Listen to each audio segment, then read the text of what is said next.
तो आज बात उस शादी की जिसने देश के सियासी गलियारों में एक महाविस्फोट कर दिया। वो लड़की जिसे दुनिया प्रयागराज महाकुंभ में वायरल गर्ल के नाम से जानती थी, वो लड़की जो सनातन धर्म का चेहरा बनकर उभरी थी, आज अचानक फरमान खान के साथ शादी के बंधन में बंध गई। लेकिन क्या यह सिर्फ एक शादी है या फिर इसके पीछे किसी गहरी और काली साजिश का ब्लूप्रिंट तैयार किया गया है? बीजेपी सांसद गजेंद्र पटेल ने एक ऐसा दावा किया है जिसने सबकी नींद उड़ा दी। सांसद का सीधा आरोप है मोनालिसा की शादी के पीछे पीएफआई और केरल सरकार का गठजोड़ है। उनका कहना है कि यह प्यार नहीं बल्कि एक सोची समझी साजिश है जिसके तहत हिंदू बेटियों का ब्रेन वॉश किया जा रहा है। क्या केरल में कोई ऐसी लैब चल रही है जहां रिश्तों की आड़ में साजिशें बुनी जाती हैं? हिंदू धर्मगुरु कह रहे हैं यह हमला है, तो मुस्लिम धर्मगुरु इसे मर्जी की शादी बता रहे हैं। आज इसी मुद्दे पर होगी मध्य प्रदेश की महाडिबेट, लेकिन उससे पहले सुनिए क्या कहना है सांसद महोदय का।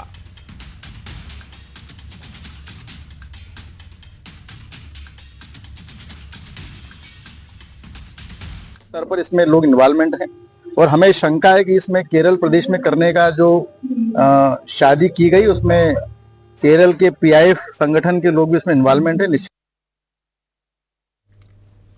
तो वहीं मोनालिसा फरमान की शादी पर सांसद गजेंद्र पटेल के दिए बयान के बाद धार्मिक विवाद छिड़ गया है। जहां हिंदू धर्मगुरु बयान का समर्थन कर रहे हैं तो मुस्लिम धर्मगुरु सांसद से सवाल कर रहे हैं।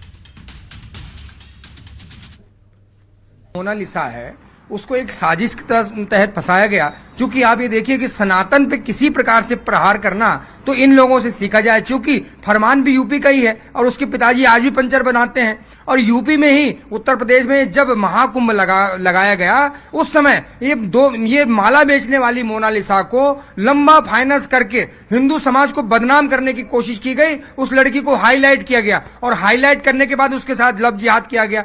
सांसद जी का ज्ञान ठीक नहीं है, उनके ज्ञान को ठीक करना चाहिए। फरहान अली खान को मोनालिसा ने खुद प्रपोज किया है, ना कि उसने उससे कहा है। सबसे बड़ी बात यह है कि पहले अपना ज्ञान ठीक कर लीजिए ना।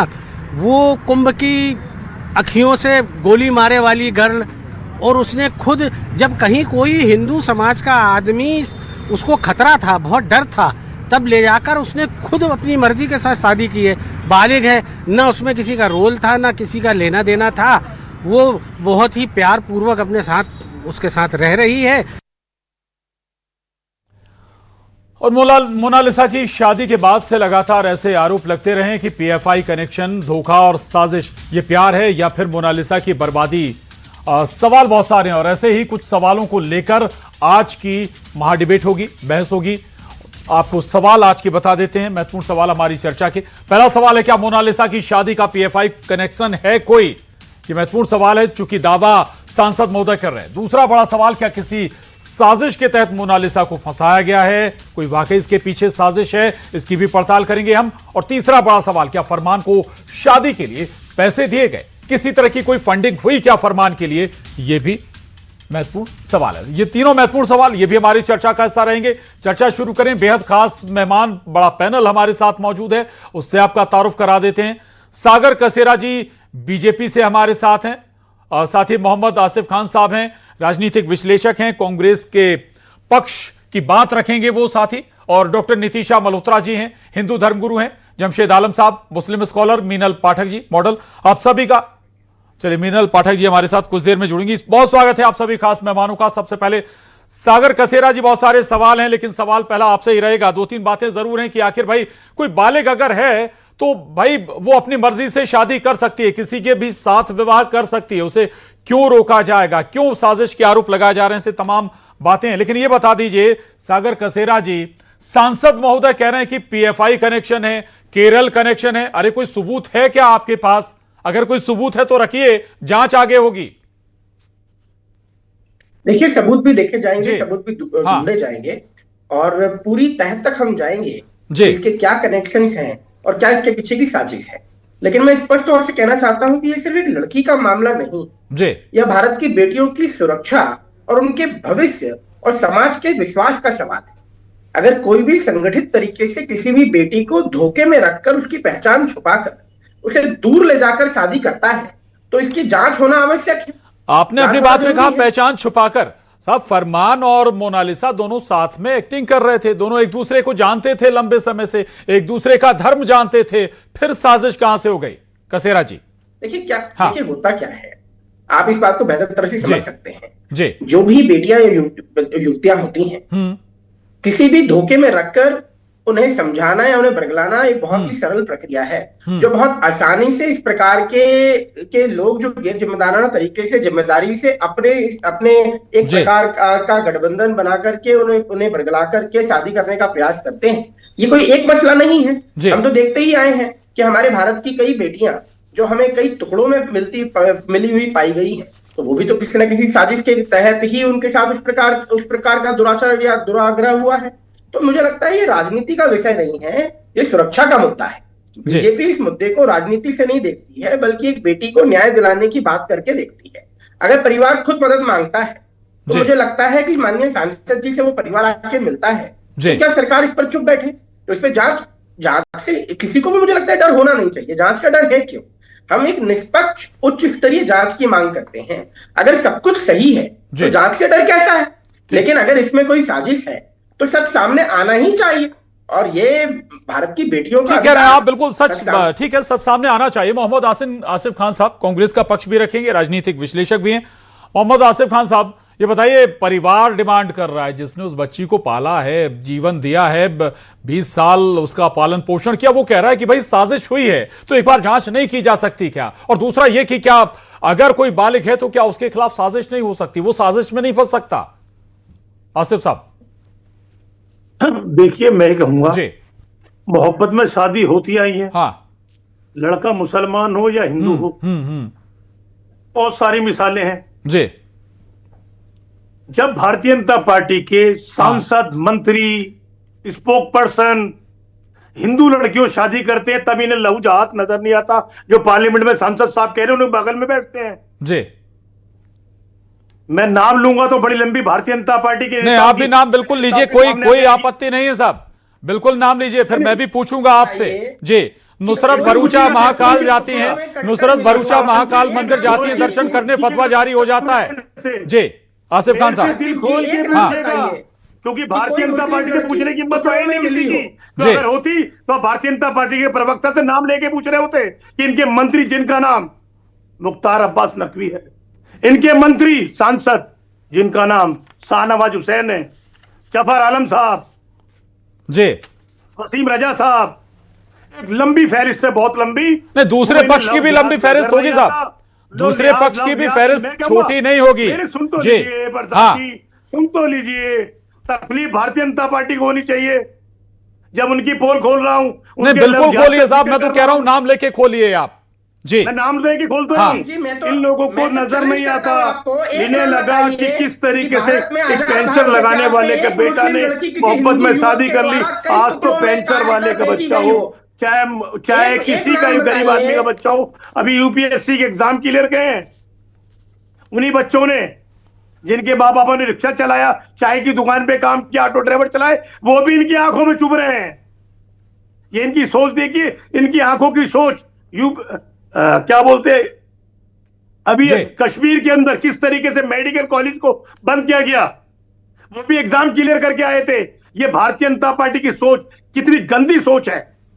एक ऐसी सोच से देश लड़ रहा है जहां पे आपको ये लगे माइनॉरिटी के लोग एग्जाम क्लियर करके भी बीच में से निकल के आके कॉलेज के अंदर एडमिशन ले रहे हैं, उस कॉलेज की सदस्यता ही खत्म कर दी जाए, कॉलेज की मान्यता रद्द कर दी जाए। ये नया भारत है नरेंद्र मोदी जी का, इस भारत में ठीक है सर, जम्मू कश्मीर में मत जाइए, यहाँ रहिए, थोड़ा यहाँ रहिए, ठीक है। मैं आऊंगा आपके पास, डॉक्टर नितिशा मल्होत्रा जी, मैं लौट रहा हूँ सर, बाकी मेहमान भी है मेरे पास, बाकी मेहमान भी है मेरे साथ, please please please please sir, ये कोई रैली नहीं है सर, सुन लीजिए, बाकी लोगों को भी बोल लेने दीजिए। नितिशा मल्होत्रा जी, क्यों लगता है कि भाई साजिश हो रही है, हिंदू लड़कियों को फंसाया जा रहा है, ब्रेन वॉश किया जा रहा है, क्यों लग रहा है ये? मैं आ रहा हूं सर, आ रहा हूं आपके पास दोबारा। नितिशा जी प्लीज, हाँ आसिफ जी प्लीज सुन भी लीजिए, फिर मैं आऊंगा आपके पास दोबारा, प्लीज।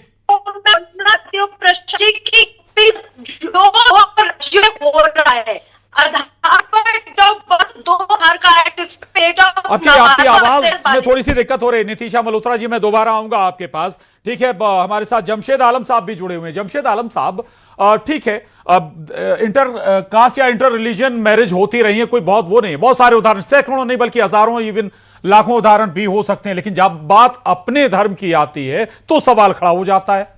मैं नुसरत भरूचा का जिक्र कर रहा था कि भाई महाकाल दर्शन करने पहुंची थी, मौलवी साहब ने फतवा जारी कर दिया।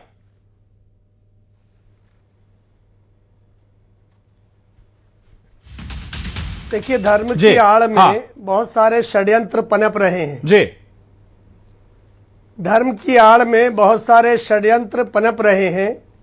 छल बल कपट शाम दाम दंड भेद की राजनीति है। ये फिल्म वालों से आप समाज की स्वच्छता की उम्मीद बिल्कुल ना रखें जी। कहीं ना कहीं इनकी फिल्मों के प्रचार का माध्यम भी हो सकता है। अभी तक ये स्पष्ट नहीं है कि ये शादी वैलिड है या नहीं है जी। रजिस्टर्ड मैरिज उन्होंने शो जरूर किया है, लेकिन कहीं ना कहीं इसमें भी षड्यंत्र की बू आ रही है जी। देश का माहौल खराब करने का एक प्रयास है। जहां तक हर चीज समझ में आ रही है कि वो बालिग है या नहीं है, फिर उसमें वीएसपी विश्व हिंदू परिषद इन्वॉल्व हो जाती है, फिर बजरंग दल इन्वॉल्व हो जाता है, फिर केरल सरकार इन्वॉल्व हो जाती है, मंत्री शामिल हो जाते हैं शादी में, और उसके बाद में सुप्रीम कोर्ट के वकील पहुंच जाते हैं, वहां पर फिल्म मेकर पहुंच जाते हैं। ये हो क्या रहा है? ये षड्यंत्र आखिर चल क्या रहा है? कहीं ना कहीं समाज को दूषित करने का एक गंभीर प्रयास किया जा रहा है। जो सवाल उठाया मोनालिसा हमने और आपने देखा था कि कुंभ में वो मालाएं बेच रही थी। फिर अचानक उसी को हाईलाइट किया गया। करोड़ों हमारी बहनें वहां कुंभ में सर, मीडिया के कैमरे हैं, मीडिया के कैमरों में जो अच्छा लगेगा वो दिखाएंगे ना। ऐसा नहीं है कि विशेष तौर से केवल उस लड़की को हाईलाइट किया गया, ऐसा नहीं था। जमशेद आलम साहब, मैं लौट रहा हूं आपके पास से लौटूंगा। प्लीज नितिशा मल्होत्रा जी, जी ठीक है सर, लौट रहा हूं। और भी मेहमान डॉक्टर नितिशा मल्होत्रा जी, बालिग है मोनालिसा, अपनी मर्जी से वो शादी कर सकती है, फैसले ले सकती है, साजिश क्यों नजर आती है? यहां तो और दूसरी साजिश भी नजर आ रही है आलम साहब को, उस पर भी आऊंगा मैं। प्लीज नितिशा जी। जी प्रशांत जी, पहले तो मोनालिसा के 2 आधार कार्ड हैं, जिसमें एक में वो नाबालिग दिखाई गई है और एक को बालिग दिखाई गई है, तो ये इस पे थोड़ा सा हमें संशय हो रहा है। दूसरा, अगर अफेयर चला भी तो अफेयर के टाइम को क्यों छुपाया जा रहा है? जो आपका अफेयर का टाइम है आप वो क्लियर करें। पहले बोला गया कि 1.5 साल से 2 साल से चल रहा है, फिर बोला गया कि अभी 3 साल 4 महीने से चल रहा है। तो अगर आपका लव रिलेशनशिप है, आप प्यार करते हैं, तो इसको डेट को छुपाया क्यों जा रहा है? नहीं, अगर वो सामने आ भी जाएगा तो डेट से क्या हो जाएगा? थोड़ा ये बताइए ना नितिशा जी। शादी तो नहीं कर ली उन्होंने, अगर नाबालिग थी तब शादी तो नहीं की ना। लेकिन प्रशांत जी, यही तो साजिश का मुद्दा है ना। अगर आप रियल हो तो बी रियल ना। दूसरा, मोनालिसा के जो बात करने का जो तरीका है वो पहले से अब बहुत ज्यादा चेंज हुआ है। जैसे कि एक रट्टूत होता है, जैसे कि कुछ सिखा के बुलवाया जा रहा है। तो ये यहाँ पर पूरी साजिश होने का संशय हम लोगों को नजर आ रहा है। ये पूरी साजिश के तहत ये पूरा जो हुआ है, केरल जाकर के शादी करना, वहां पे नेताओं को बुलाना, वहां पे पुलिस को बुलाना। आप अपने स्टेट में भी तो पुलिस को बुलाकर शादी कर सकते थे अगर आपको अपने पिता से या किसी से डर था तो। ठीक है, ठीक है। तो ये संशय यहाँ पे आ रहा है। चलिए, मीनल पाठक जी के पास जाऊंगा। मीनल पाठक जी, जमशेद आलम साहब कह रहे हैं कि ये एक दूसरी साजिश भी हो सकती है। पहले हाईलाइट किया गया, अब शादी भी एक फर्जी हो सकती है। वाकई ये शादी वैलिड है या नहीं, या कहीं कि फिल्म के प्रमोशन का भी हिस्सा हो सकती है, ये भी नजर आ रहा है जमशेद आलम साहब को। आप कैसे देख रहे हैं? मैं ये भी सवाल इसमें जोड़ूंगा कि क्या वाकई इसमें कुछ साजिश नजर आती है क्या? दूसरा एक ये भी पहलू समझिएगा कि बंजारा समाज से मोनालिसा आती है। ऐसे सीधे साधे भोले भाले समाज के लोगों को बरगलाना भी आसान होता है। मीनल पाठक जी, यहाँ पर मैं एक बात बोलना चाहूंगी कि आज सीन सब लोग क्या बोल रहे हैं, तो इस टॉपिक को पॉलिटिसाइज ना करके या एक दूसरे पे ब्लेम गेम ना खेल के हमें अभी हमारे सोसाइटी में ये जो इविल फैल रहा है इसको रोकने की जरूरत बहुत ज्यादा है। और जहां तक आपने बोला कि फिल्म्स में ये डिपिक्ट हो रहा है, ये षड्यंत्र है, ऐसा कुछ भी नहीं है। बहुत मायने तक जो सोसाइटी में हो रहा होता है, जो घट रहा होता है, वो ही मूवीज में दिखाया जा रहा होता है। सो बहुत सारे, अगर आप गूगल करें, आप देखेंगे कि बहुत सारे इंसिडेंट्स केरला स्टोरी की जो मूवी आई थी उसके मुताबिक ट्रू है। तो मुझे यहाँ लगता है कि हमें इन सोसाइटी पे इस चीज को बहुत ज्यादा पढ़ाने की, लड़कियों को सिखाने की जरूरत है। बिकॉज एक साइड ऐसी है जो लड़कियों को इसके इस साइड पे लेकर जा रही है। There is no turning face from that. हर किसी को ये समझ आ रहा है। तो अब इसका निजात क्या है? I think we have to teach the girls the right moral values, the right culture and the right to independence. यहाँ पर आपने देखा है लड़कियां, एक हिंदू कल्चर जो है वो बहुत ओपन कल्चर है। हमारे यहाँ पर किसी भी चीज की कोई ऐसे मनाही नहीं है। तो इसीलिए girls are very independent in their upbringing. तो वो बहुत ओपन सोचती हैं, उनका एक्सपोजर बहुत अच्छा है और बड़ी आसानी से इसी कारण से वो ऐसी जगह पे फंस रही है। लेकिन उसके बाद जो उनसे हो रहा है, उनकी पूरी इंडिपेंडेंस ले ली जाती है।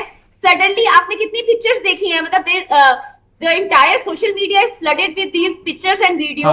A girl looking normal, एक जीन्स शर्ट की में लड़की है and suddenly उसका ट्रांसफॉर्मेशन ऐसे हो जाता है कि उसकी आंखें भी नहीं दिख पा रही हैं।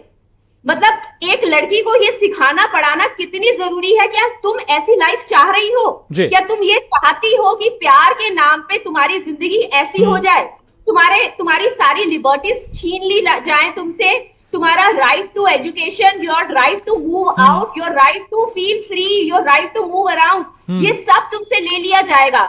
मुझे ऐसा लगता है एनजीओस के थ्रू, एजुकेशन के थ्रू और definitely in the lower middle class. Because अभी जैसे आपने बोला, बिल्कुल सही बोला कि ये टारगेट ही उस क्लास में किया जा रहा है जहां पर एजुकेशन नहीं है, जहां इलिटरेसी है, जहां लिटरेसी का रेट बहुत कम है, वहां के मासेस को ऐसे लोअर लेवल पे टारगेट किया जा रहा है। तो आई थिंक गर्ल्स को यहाँ पढ़ाने की बहुत ज्यादा जरूरत है, because they are the ones who are being influenced. So as a जी ठीक बात है। मैं आ रहा हूं आपके पास दोबारा। मोहम्मद आसिफ साहब, ये बात भी ठीक है जो आरोप लग रहे हैं कि भाई आज आपने प्यार मोहब्बत में फंसाया, शादी कर ली, कल धर्म परिवर्तन हो जाएगा। केरल जिसका जिक्र मिनल पाठक जी कर रहे हैं, केरल स्टोरी जो मूवी बनी थी, कोई झूठी कहानी नहीं, कुछ तो हकीकत होती है, तब हकीकत पर्दे पर उतरती है। मोहम्मद आसिफ साहब, जो हकीकत है आज तक तो पर्दे से बिल्कुल गायब है। जो देश के अंदर चल रहा है 14 के बाद से, वो तो पर्दे पे ना मीडिया दिखा रही, ना हकीकत में आता। जिस तरीके से तलवारें बांटी की गाजियाबाद के अंदर, उसके 2 दिन बाद जब सोशल मीडिया पे वायरल होता है, तब जाके मुकदमा फाइल होता है, 48 घंटे के अंदर जेल से बाहर आ जाते हैं। ये नया भारत है जी। ना जाने एनआईओ क्या कर रहा है, डिपार्टमेंट क्या कर रहा है, सागर किस तरीके देश के युवा को बरगलाया जा रहा है। पता होना चाहिए ना देश में हो क्या रहा है। मैंने आपसे भारतीय जनता पार्टी के एमपीओ का नाम लिया। आपके अंदर हिम्मत है तो उनकी पत्नियों को लाके टीवी पर बैठाइए कि उन्हें बरगलाया गया, क्या किया गया है, किस तरीके आपने धर्म परिवर्तन किया है, मोहब्बत में शादी की है, इन लोगों ने आप बरगलाया, लेके आइए ना सामने, ऐसी मॉडलों को सामने लेके आइए। चलिए सागर कसेरा जी, इस पर जवाब दे दीजिए। ये क्यों लगता है कि केवल हिंदू लड़कियों को ही बरगलाया जाता है? आपकी पार्टी में ऐसे तमाम उदाहरण हैं, बड़े बड़े नेता हैं जिन्होंने मुस्लिम महिलाओं से शादी की है। मॉडल साहिब बोलेंगी। सागर कसेरा जी, देखिए सबसे पहले तो माननीय मोहम्मद आसिफ जी के वक्तव्य में स्पष्ट जाहिर जिस प्रकार से नया भारत इतनी कुंठा और घृणा के साथ बोल रहे हैं, इनकी नफरत की दुकान और उसकी जलेबी के पकवान देश को अपने आप दिखाई दे रहे। स्पष्टता यह है कि यूपी से लगा करके केरल तक और मध्य प्रदेश के अन्य राज्यों तक भी ऐसे हजारों हजार केसेस रजिस्टर्ड हुए हैं जो लव जिहाद की शिकायती हमारी हिंदू बहनें हैं। अगर मैं सिर्फ यूपी की बात करूं, पिछले 1 साल की बात करता हूं तो 1218 नए केसेस रजिस्टर्ड हुए। केरल में 1850 केसेस रजिस्टर्ड हुए। तो आपको डर क्यों लगता है आसिफ जी? इस नए भारत से डर इसलिए लगता है क्योंकि आपको समझ आ रहा है कि अब हिंदू युवतियों को षड्यंत्र का शिकार बनाना थोड़ा मुश्किल हो चला। अब इस विषय पर टीवी पे डिबेट होती है, शायद इसलिए आपको डर लग रहा है, शायद इसलिए डर लग रहा है। मैं एक सच्चाई बताता हूँ आसिफ जी, सुनने का हौसला रखिए। आसिफ साहब सुन लीजिए प्लीज, आसिफ साहब सुन लीजिए, डिबेट खराब हो जाएगी। सुनने का हौसला रखिए। आपने सवाल उठाया, सुन लीजिए आसिफ साहब, एक मुस्लिम लड़की बताइए। आसिफ जी की आवाज थोड़ा कम करें प्लीज। हमें प्यार से कोई दिक्कत नहीं, लेकिन आप एक मुस्लिम लड़की बताइए जो हिंदू परिवार में आकर तकलीफ में या कष्ट में रहती हो। हिंदू समुदाय में मुस्लिम लड़की को सम्मान मिलेगा, वो अत्याचार नहीं सहेगी और उसके धर्म को भी सम्मान मिलेगा, क्योंकि देश का बहुसंख्यक हिंदू समाज बेसिकली सहिष्णु है। वो सबके साथ की बात करता है, सबको साथ लेकर चलना चाहता है। लेकिन सिर्फ हिंदू युवतियों के साथ शोषण होता है, वो कई टुकड़ों में कटकर मिलती हैं। ये कोई झूठी न्यूज तो नहीं है। सच्चाई है, हमने देखा ही है। और अभी आपकी न्यूज चैनल पर जो जो जो जो जो आप देख रहे हैं, जो दृश्य चल रहे हैं, मोनालिसा के परिवार के बहनें, उनके पिताजी, उनके परिवार के भाई, उनकी माताजी किस प्रकार से रोती बिलखती दिखाई देती हैं। क्या इनका दर्द ऐसा है जिसे हम नजरअंदाज कर सकते हैं? मुझे ऐसा लगता है कि बड़ी शर्म आनी चाहिए, बड़ी शर्म आनी चाहिए। आसिफ जी, ठीक है, जमशेद आलम साहब आ रहा हूं, आप ही के पास एक उदाहरण लेके आ रहा हूं आज ही का, बल्कि हम कहें आज ही की एक रिपोर्ट भी है। नोएडा का जिक्र कर रहे थे आसिफ खान साहब, नोएडा की एक रिपोर्ट है, 4 साल से एक हिंदू लड़की का एक युवक से प्रेम प्रसंग चल रहा था, नाम हिंदू था युवक का, लेकिन जब रिलेशन बन गए, हकीकत सामने आई तो युवक मुस्लिम निकला। क्या ये साजिश नहीं है? ऐसी साजिशें क्या इन्हें आप नकार देंगे आलम साहब? प्रशांत कटारे जी, बहुत बहुत धन्यवाद आपको। मैं प्रवक्ता भारतीय जनता पार्टी के सागर कसेरा जी का पहले जवाब दे दूं। बिल्कुल दे दीजिए। वो बहुत देर से अपनी बात रख रहे थे। कौन सी मुस्लिम बच्ची को आप सुरक्षा देने की बात कर रहे हैं? मुस्लिम को मुस्लिम के घर में रहने दीजिए। क्यों जबरदस्ती हिंदू बनाने का प्रयास किया जा रहा है? आपके ऊपर में प्रकरण दर्ज हो जाएगा। आप किसी भी मुस्लिम बच्ची को जबरदस्ती हिंदू नहीं बना सकते। आप इस तरह की बात इतने बड़े चैनल पे बैठ कर ये एक्सपेक्टेशन क्यों रखते हैं? कर रहे हैं कि हर मुस्लिम मिनल जी आ रहा हूं आपके पास। का प्रयास कर रहे हैं। हिंदू समाज तो सहिष्णु है। ये आपका बहुत बड़ा षड्यंत्र सामने आ चुका है। ये भारतीय जनता पार्टी आरएसएस के लोगों का ये षड्यंत्र। मिनल जी इस पर कहना चाह रहे हैं। मिनल पाठक जी प्लीज, जो तुम्हारा षड्यंत्र चल रहा है। मिनल पाठक जी की आवाज उठाएं, बाकी की दबा प्लीज। ये षड्यंत्र है। बात बोली सागर जी ने, आलम साहब जी हड़बड़ा गए। आप मुस्लिम लड़की को मुस्लिम रहने दीजिए, उसके घर में रहने दीजिए। ये हिंदू लड़की को मुस्लिम बना लीजिए, लेकिन ना ये उल्टा हो रहा है, बिल्कुल उल्टा। Look at his face. एक बात बोली सागर जी ने, नितिशा जी आ रहा हूं आपके पास प्लीज। थ्रोट से आवाज चीखें निकलने लगी।